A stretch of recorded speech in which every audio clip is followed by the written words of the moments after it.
Assalamualaikum warahmatullahi wabarakatuh. Kami dari kelompok 4 akan menjelaskan materi tentang peran kebangsaan dan globalisasi.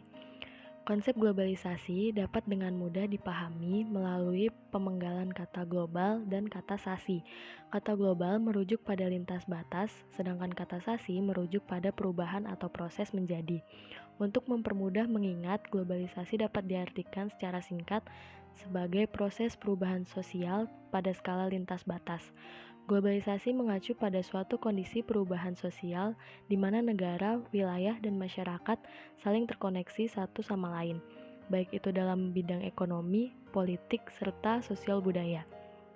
Proses global mengandung implikasi bahwa suatu aktivitas yang sebelumnya terbatas jangkauannya secara nasional, secara bertahap dapat diterapkan di berbagai negara yang dianggap sebagai semboyan yang bernilai universal. Dalam hal ini, tata nilai bangsa Indonesia bergeser, yang ditandai dengan mengedepankan sikap materialisme yang menilai harkat dan martabat manusia hanya diukur berdasarkan kekayaannya saja. Era globalisasi mengancam nilai nasionalisme dan fondasi negara Indonesia. Maka dari itu, setiap warga negara diminta untuk selalu berpikir, bertindak, berjuang, dan berupaya membela negara agar tidak terancam oleh berbagai ancaman dan serangan musuh di era globalisasi saat ini. Saya akan menjelaskan tentang pengaruh negatif dan positif tentang globalisasi di Indonesia. Pengaruh negatif globalisasi terhadap kedaulatan dan kebangsaan Indonesia adalah globalisasi tanpa identitas dan kebangsaan nasional akan mampu melemahkan masyarakat Indonesia. Contohnya seperti liberalisme yang berprinsip bahwa dengan modal yang sekecil-kecilnya, maka mereka akan mendapatkan keuntungan yang sebesar-besarnya. Jika adanya prinsip ini, maka tidak menutup kemungkinan bahwa akan adanya keserakahan atau kekuasaan yang timbul dalam diri masyarakat Indonesia itu sendiri yang jelas-jelas bukan identitas bangsa kita. Dan tentu saja ini akan dapat mengubah semangat Pancasila warga negara masyarakat Indonesia menjadi hanya mencari kesenangan sesaat dan menjadi hal yang negatif. Dari segi positifnya, globalisasi akan memperkuat nasionalisme suatu bangsa karena tantangan global secara positif dapat membangun kesatuan dan solidaritas yang ada pada negara Indonesia, sehingga akan melahirkan kedaulatan negara untuk menentukan sendiri apa yang mereka inginkan. Dan globalisasi ini dapat dianggap sebagai hal positif dan menguntungkan dengan munculnya sentimen kebangsaan yang dapat menggerakkan semua pihak untuk bangkit menjadi kekuatan penting di tingkat global.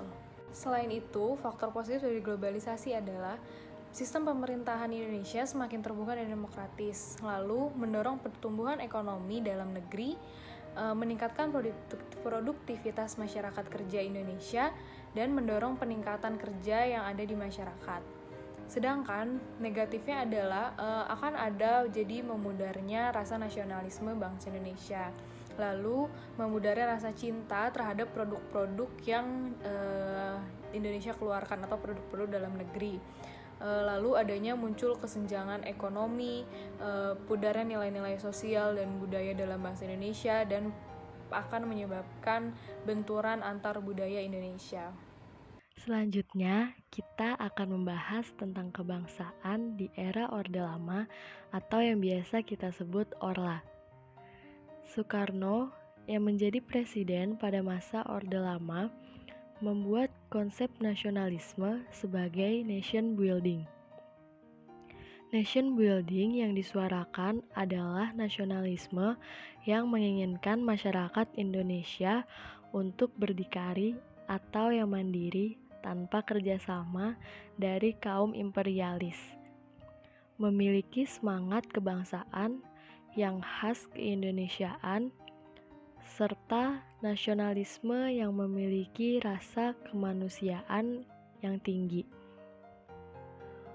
Konsep nasionalisme yang diorasi atau dikobarkan lebih cenderung kepada paham sosio-demokrasi. Artinya bahwa semangat kebangsaan itu sendiri ialah semangat kebangsaan yang dapat membuat semua golongan merasa bahagia tanpa perlu terlalu mengagungkan nasionalisme ke kancah internasional. Nilai nasionalisme yang membentuk karakter bangsa dan sejalan dengan nilai sosiodemokrasi tidak lepas dari kesadaran Soekarno untuk menggabungkan kaum nasionalis, kaum agama, dan komunisme atau Nasakom sebagai bagian dari yang tidak lepas dari nilai-nilai Pancasila dan Undang-Undang Dasar pada masa Orde Lama. Pada masa Orde Lama, ada dua macam demokrasi yang sempat diberlakukan, yaitu demokrasi liberal tahun 1950 sampai 1959 dan demokrasi terpimpin tahun 1959 sampai 1967. Contoh peristiwa yang terjadi pada masa demokrasi liberal, yaitu yang pertama pemberontakan PKI di Madiun tahun 1948, yang kedua Republik Maluku Selatan atau RMS tahun 1950, yang ketiga pemberontakan Darul Islam DI dan Tentara Islam Indonesia TII tahun 1951, yang keempat pemberontakan Pemerintahan Revolusioner Republik Indonesia PRRI tahun 1958, diantaranya Dewan Banteng di Sumatera Barat, Dewan Gajah di Sumatera Utara, Dewan Garuda di Sumatera Selatan, Dewan Manguni di Sulawesi Utara. Nah, sekarang kita akan lanjut ke demokrasi terpimpin. Contoh peristiwa pada masa demokrasi terpimpin yaitu yang pertama ada gerakan separatis Tragedi Nasional G30 SPKI tahun 1965, yang kedua Organisasi Papua Merdeka OPM tahun 1965, yang ketiga Perjuangan Semesta Permesta di Sulawesi Utara yang dipimpin Letkol Samuel dan dapat diselesaikan dengan gabungan AD, AL, dan AU tanggal 4 April 1961. Selanjutnya saya akan bicara tentang kebangsaan Orde Baru, yaitu pertentangan ideologi yang keras pada akhirnya melumpuhkan kehidupan berbangsa dan bernegara Indonesia. Maka untuk mengatasi permasalahan negara ini, bangsa Indonesia yang kompleks ini berusaha untuk merajut kembali persatuan bangsa. Salah satu dari kebijakannya adalah tidak memperbolehkan ideologi komunis berkembang di Indonesia. Lalu pemerintahan Orde Baru juga berusaha untuk memperbaiki dan menegakkan kembali kewibawaan negara dan bangsa melalui pembangunan yang dikenal dengan modernisasi.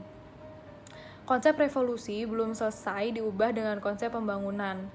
Lalu pembangunan ini bertahap yang dikenal dengan pembangunan 5 tahun atau pelita. Lalu tujuan pembangunan mengubah masyarakat dari masyarakat agraris menuju masyarakat industri. Pembangunan menjadi gaung yang sangat intens dalam mengubah masyarakat Indonesia menuju masyarakat modern, yang dimana masyarakat dituntut untuk bisa menjadi lebih modern, lebih bisa berpikir kreatif dan kritis menuju masyarakat modern. Implementasi kebangsaan dalam bidang ideologi. Yang pertama, Indonesia baik ke dalam maupun keluar mengutamakan kepentingan nasional Indonesia.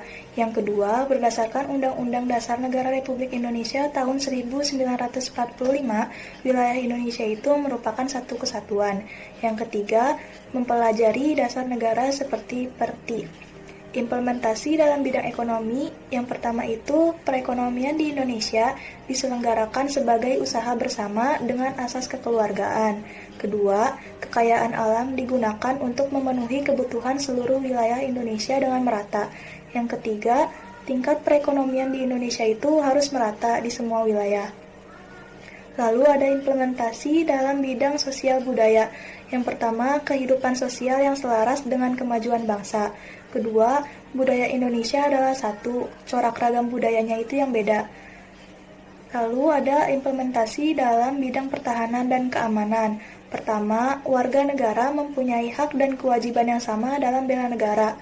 Kedua, TNI dan Polri sebagai komponen utama dan rakyat sebagai komponen pendukungnya. Pada era reformasi ditandai dengan separatisme Papua dan beberapa peristiwa bentrokan. Hal ini perlu diperhatikan oleh penguasa, karena akibat kebijakan pemerintah yang bersifat nasional maupun internasional memiliki perbedaan pandangan. Contohnya itu seperti kenaikan bahan bakar minyak. Lalu, rasa kebangsaan pada era reformasi itu menunjukkan adanya kelompok yang lahir dari beberapa partai politik yang mempunyai asas berbeda-beda. Contohnya itu, seperti pada tahun 1999 ada 48 partai yang terdiri dari 34 berasas Pancasila, 7 berasas Islam, 2 berasas Pancasila dan akidah Islam, 2 berasas Daniel Islam, dan masing-masing berasaskan Al-Quran, sosial demokrasi kerakyatan, dan demokrasi religius. Lalu, pada tahun 2004 terdiri dari 24 partai, dan tahun 2009 itu terdiri dari 34 partai secara nasional, serta 6 partai lokal di daerah istimewa Aceh. Jadi, jumlah seluruhnya itu ada 40 partai.